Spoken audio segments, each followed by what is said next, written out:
He just showed them proper form, spotted their bench press, and cleaned the equipment when they left.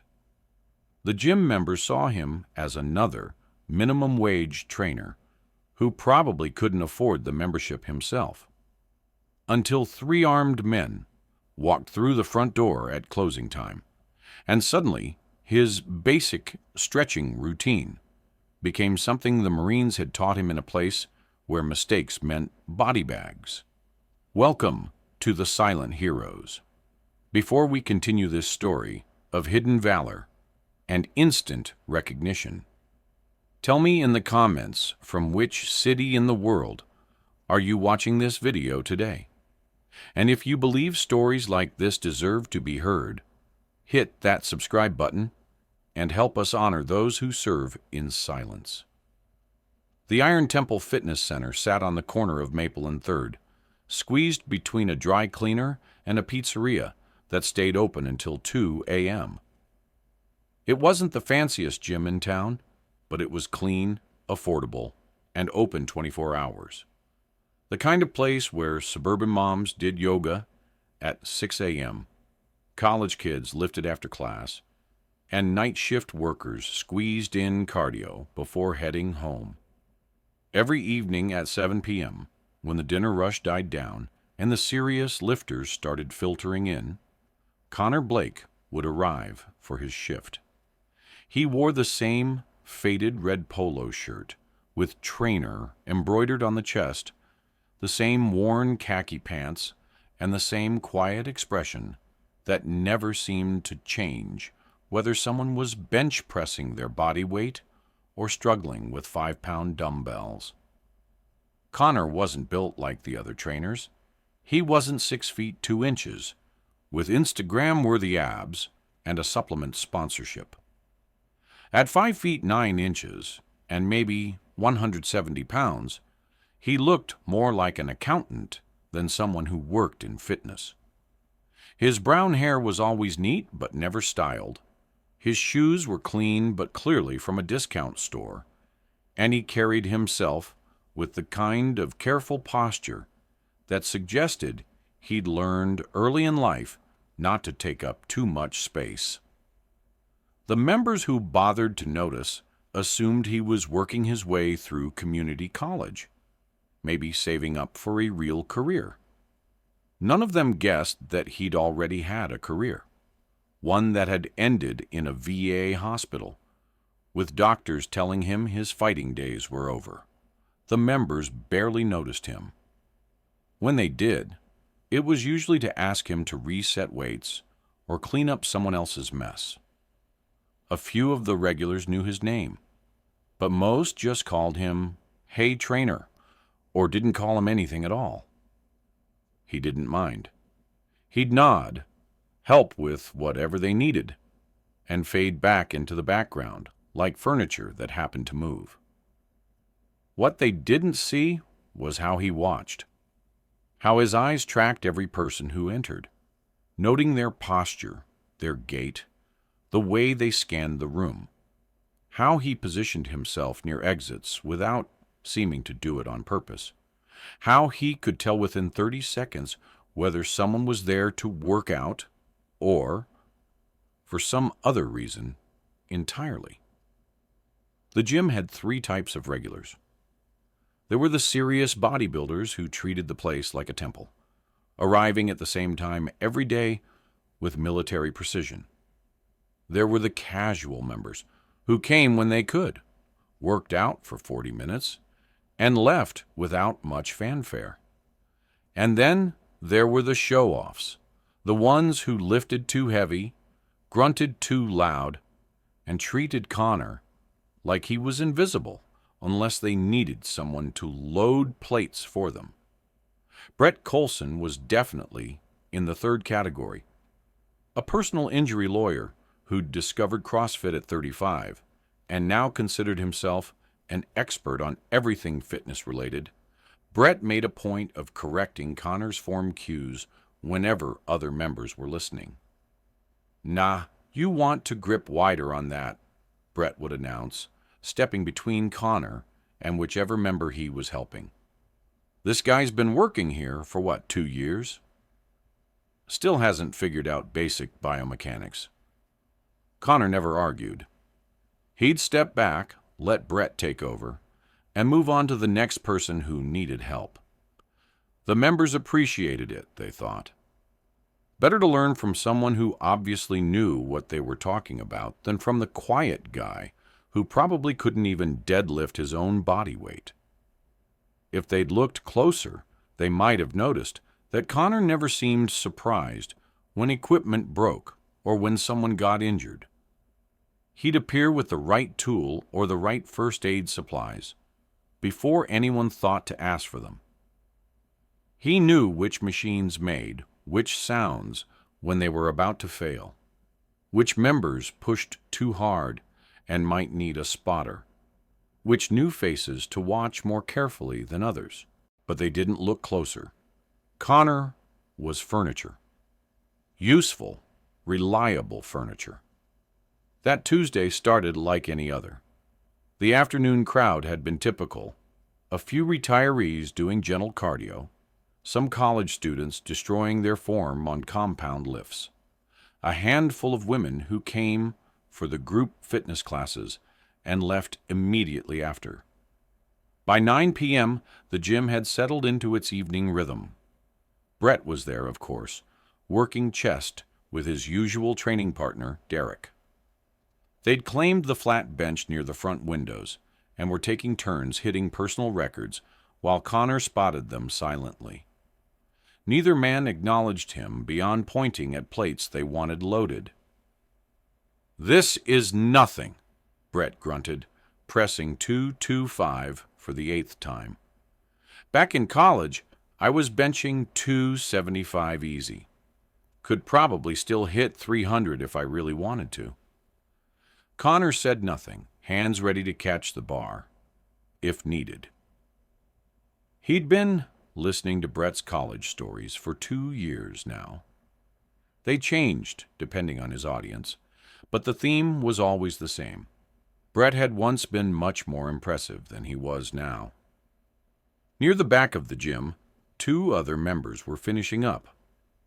Janet, a nurse who came in after her shifts at Memorial Hospital, was cooling down on a stationary bike. Carlos, a mechanic who preferred the evening crowd because it was quieter, was doing his final set of bicep curls. The front desk was unmanned. Cindy, the night manager, had left at 8:30 after giving Connor the closing checklist. Lock up by 10:30, make sure the music was off, set the alarm. Simple enough. He'd done it hundreds of times. At 9:47 p.m., Connor was wiping down the yoga mats when he noticed the van. It had been circling the block for 10 minutes, slow enough to be checking addresses, but not slow enough to be lost. Dark blue, no windows in the back, license plate obscured by mud that looked deliberately applied. Connor had clocked it on the 3rd pass, noting the way it slowed near the gym's entrance each time. Now it was parked across the street, engine running, exhaust visible in the October air. Connor folded the last yoga mat and placed it in the rack. His movements were calm, unhurried, but something had shifted in his posture.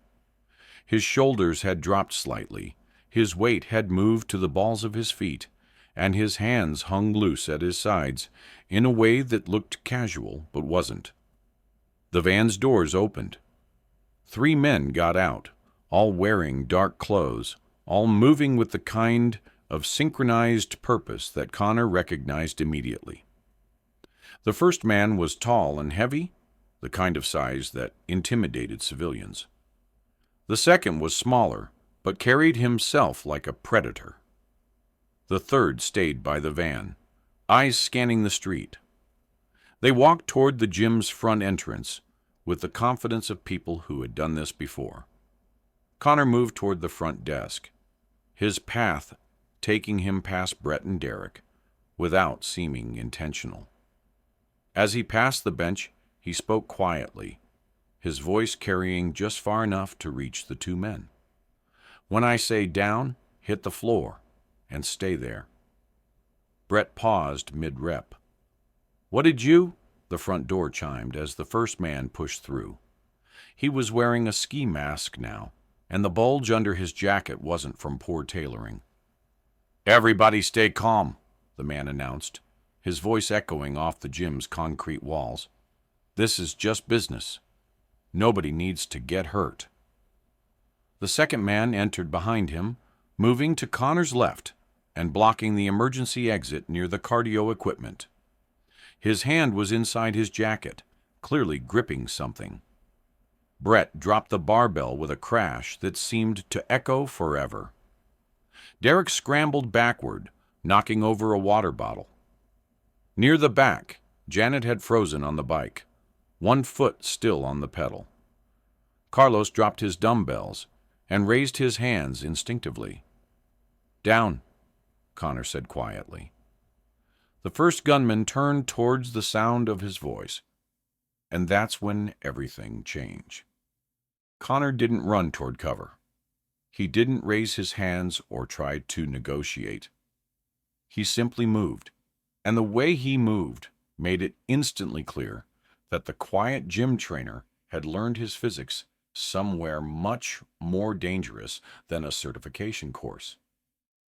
The first gunman managed to get his weapon halfway out of his jacket before Connor was on him. Not a tackle, not a wrestling move, but something precise and economical that put the man on the ground in less than 2 seconds. The gun skittered across the polished concrete floor, spinning toward the water fountain. The second gunman cleared his weapon and got off one shot that went high and wide, shattering a mirror near the free weights. He didn't get a second shot because Connor had moved through the space between them like smoke. And suddenly the gunman was discovering that there was a very specific way to dislocate someone's shoulder that made them forget all about firearms. The third man, seeing his partners neutralized before they'd been inside for 30 seconds, made the smart choice and ran. Connor let him go. He had his hands full with the first two, who were learning the difference between movie fighting and the kind of close-quarters combat that the Marines had spent months burning into muscle memory. By the time the police arrived, both gunmen were zip-tied with equipment straps from the gym's first aid kit, conscious but thoroughly convinced that their robbery had been the worst idea of their careers. Brett sat on the floor near the bench, staring at Connor with the expression of someone whose entire understanding of reality had just been rewritten. "Who the hell are you?" he finally managed. Connor was already back to cleaning equipment, his breathing barely elevated. "Just the trainer," he said quietly. But when the police finished taking statements and the ambulance had checked everyone for shock, one of the officers approached Connor with a different kind of attention. Sergeant Holloway was a 20-year veteran who'd served 2 tours in Afghanistan before coming home to police work. He'd seen enough combat veterans to recognize the signs, the way Connor moved, the calm efficiency, the complete absence of adrenaline crash that should have followed such violence. "That wasn't security guard training," Holloway said, studying Connor's face. "Where'd you serve?" Connor hesitated for just a moment. "Ramadi, 2006. Fallujah, 2007. "What unit?" "3rd Battalion, 1st Marines." Holloway nodded slowly. He'd heard stories about 3-1, about the house-to-house fighting, about Marines who'd learned to clear rooms full of armed insurgents with their bare hands when ammunition ran low. "Why here?" Holloway asked. "Why this job?" Connor looked around the gym, at the scattered weights, at the broken mirror, at the members who were starting to see him as something other than furniture for the first time in 2 years. "Because," he said finally, "everyone deserves to feel safe when they're trying to better themselves." The next morning, when Connor arrived for his shift, things were different. Brett was waiting for him near the front desk, no longer the swaggering know-it-all from the night before. "I wanted to apologize," Brett said, "for the way I treated you. I had no idea." "You weren't supposed to," Connor replied. "That was the point."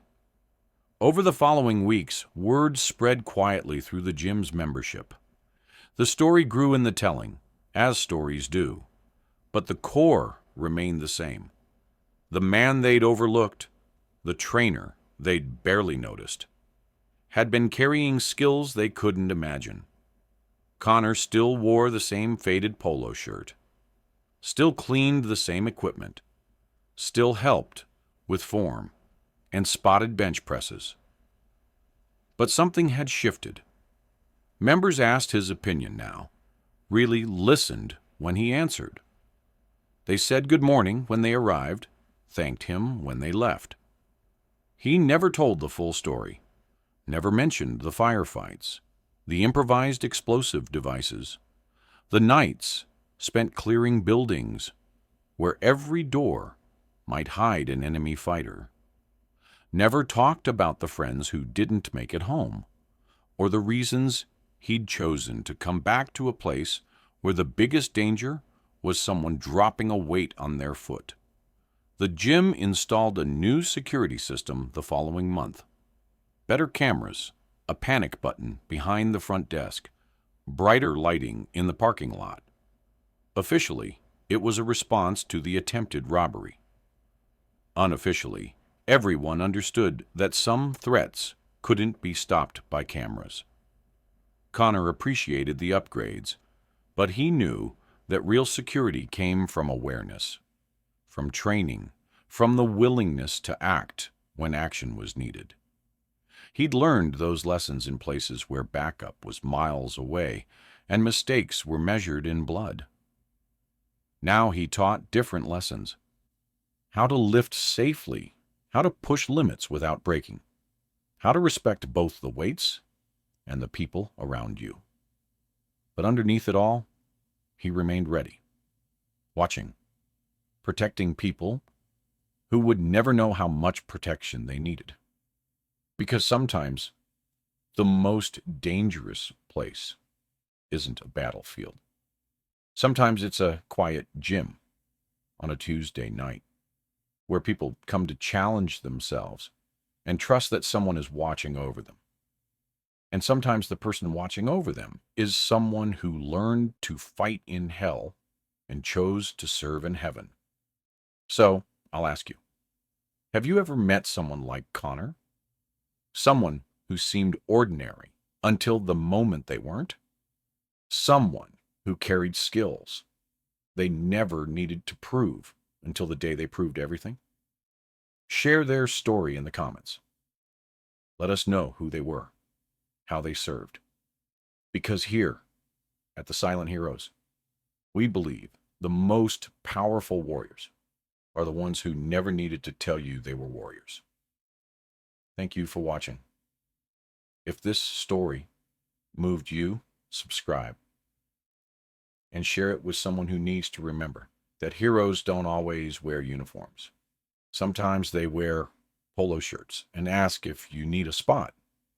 And next time you're at the gym, take a second look at the quiet trainer cleaning the equipment. You might be looking at someone who's already saved more lives than you could count.